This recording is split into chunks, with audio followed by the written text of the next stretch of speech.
Welcome back to Jenny's World, keeping it fresh, keeping it real, and keeping it middle-aged. Now don't forget to follow me on Instagram and Twitter, and also subscribe to my channel, Jenny's World. If you have time, take a look at my website, there's some great stuff on there. Now today I'm going to talk about Love is Blind. Now, my friend told me about this a couple of weeks ago, and she was watching with her mum and she thought it was great. I think her actual words were hilarious. So I thought, let me go and see what all the fun is about. So found it on Netflix and I watched it with my daughter, and I must admit, oh my gosh, I said that so many times. So in a nutshell, this is reality TV. If you think kind of like Love Island and go 10 years forwards, this is about a group of contestants who you have the men separated and the ladies separated. They take it in turns to talk to all of the opposites, so male versus female, getting to know them. And the idea is that within, I think it was 7 days, they're wanting to test to see if anyone proposes and says those 3 magic words, I love you. Now, I was like thinking, I get why my friend thought this was hilarious, because ultimately, how can you just after talking to someone for a few days think you're in love with them and want to marry them? But ultimately, this was what the program was about. So I said about watching it, listening to some of the conversations, and within a couple of days, you had people saying, I think it's the one, I think it could be him or her. And I'm just like, how long are you talking? Now, obviously, these shows are an hour. So they're trying to pull everything together and get across what's going on. But it was just crazy. I think within 3 days, we had Lauren and Cameron declare their love for each other. And then he proposed to her. Now, the whole kind of like concept behind this as well, not just about falling in love sight unseen, but it's that you know very little about the person you're talking to. So I think as a contestant, you're going in trying to weigh out potentially, what colour they are, how old they are, what kind of personality, what kind of background they are. And it was very telling that you had a mixture of white and black people in there. And there was an older white gentleman and a younger black lady. And the first thing he says, so I'd guess you're African American. And she's like, what? Why are you even bringing that up? And she walked out. I myself didn't blame her. But it kind of like really just goes to show just how much people are trying to work out the race of the person they're talking to and just how important it is for them.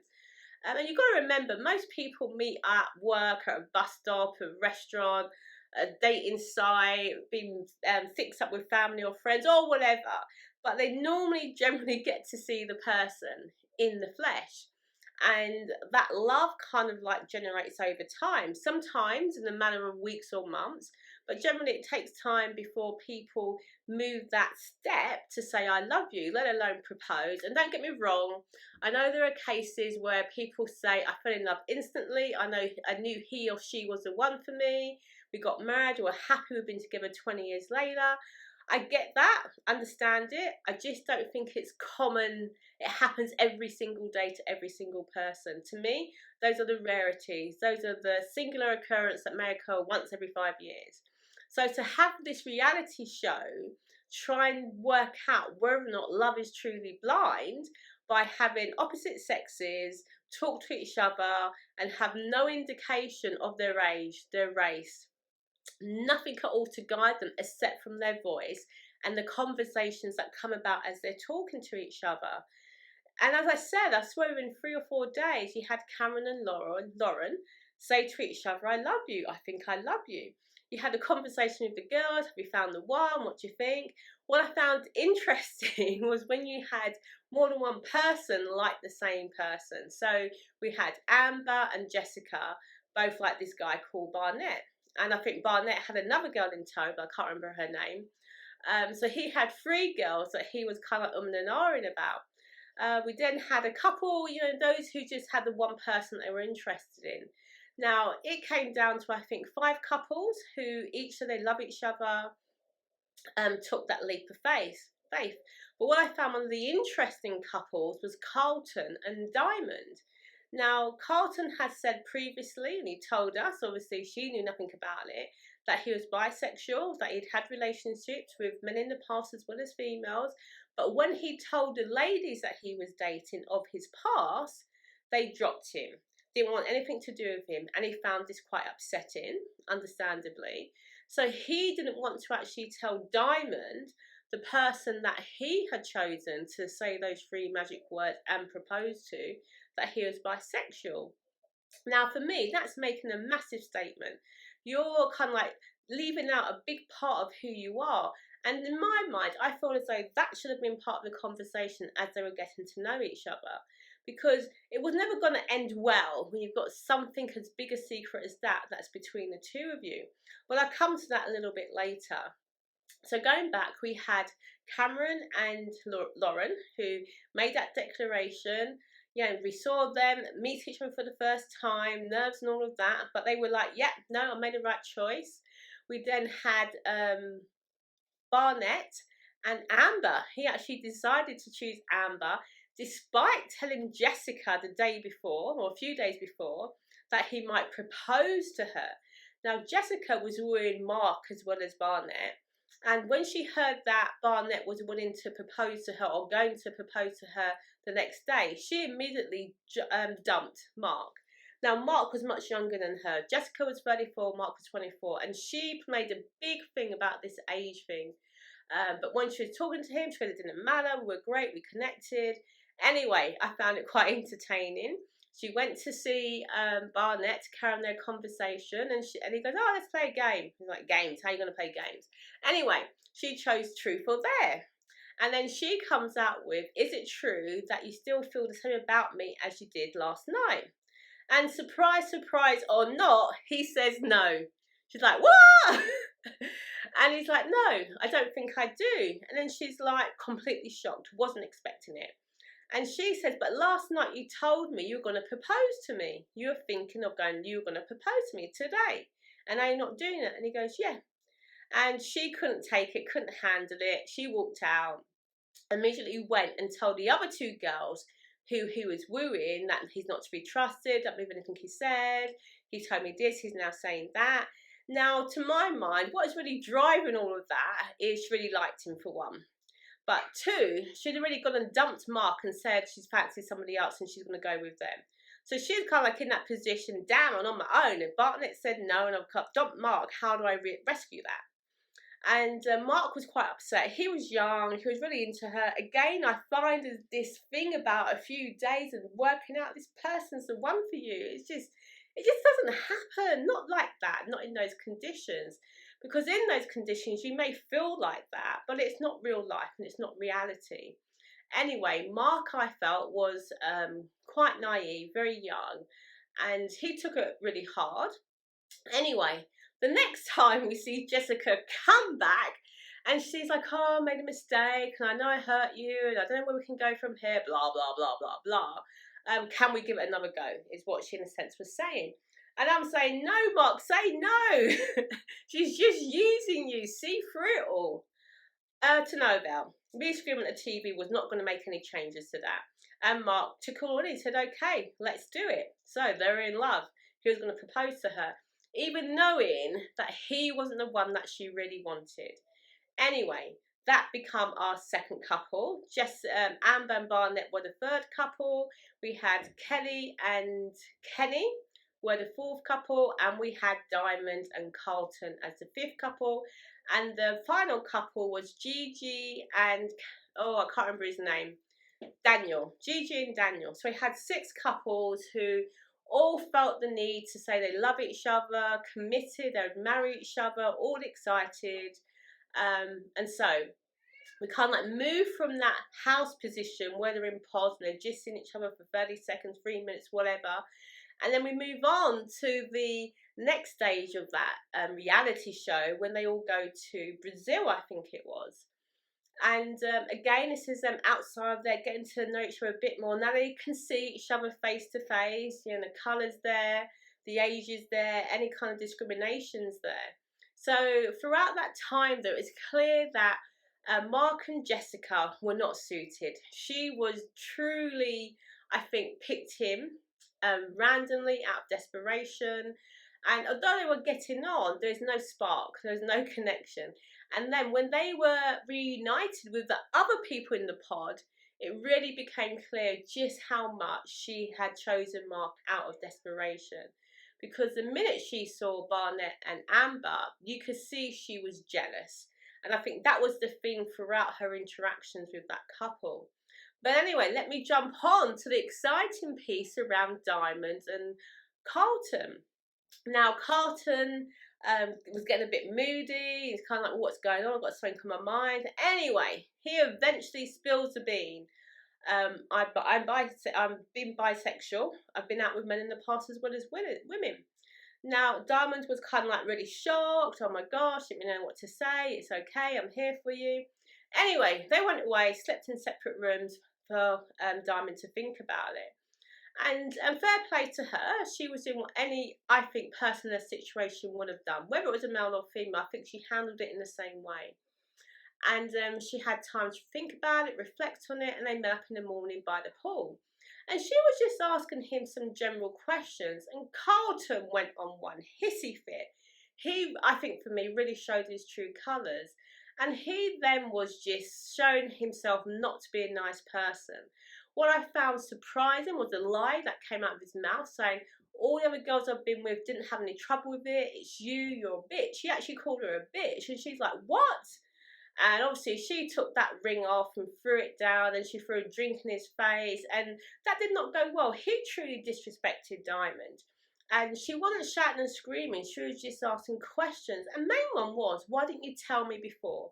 Why didn't you tell me while I was in the pod and let me make the decision as to whether or not I chose you to be the person I want to go further with? And he deflected left, right and centre. He took no accountability of the decision that he made to be the person who lied about his sexuality and threw it all on her. And I was just quite disgusted on Diamond's behalf. I thought he was a nasty person and he didn't show himself up in a great light. I don't think he showed anybody who's bisexual, been in that position up in a great light. Whatever your colour, he turned everything onto Diamond. And obviously they went their separate ways and he was still ranting, still going on. And I just really thought that's a shame, because you could have handled that a lot better. The result could have been a different outcome for you. But that kind of like, for me, demonstrated that people who are bisexual, and I'm not generalising, but there's some people who themselves haven't come to terms with who they are, and then kind of like disguise the fact. And when they're just asked simple questions like, why didn't you say so before? Nobody was picking on him. It was just a basic question that anybody will ask. And then he went off on one. I just felt as though it didn't come across well. And it kind of like highlighted just, if you're honest, you get a different situation come out. You get a different outcome. And Carlton was not honest in the slightest. And I think he got what he deserved. I did feel sorry for Diamond, who truly went in there to find love. Again, I'm not quite a believer on this. I don't think it comes just after a few days. But anyway, that's just me. Diamond, I felt, got kind of like hurt in that situation, and it wasn't necessary. Now, there have been a couple of married couple who are hosting the show. They're nowhere to be seen around this point. I think they were shown 3 times there. But not at that point, not to talk about her or anything, which I found disappointing. Anyway, so 6 couples then became 5. I'm not going to go through all their interactions. I think the main one I was going to mention on was Jessica and Mark, and this is mainly about Jessica. She was a slosh. Oh my gosh, that girl couldn't hold her alcohol, and she just vented. She made it clear that she wanted Barnett, that she felt, I don't know, penalised, whatever. And I think Barnett kind of like slightly encouraged her sometimes, and other times discouraged her.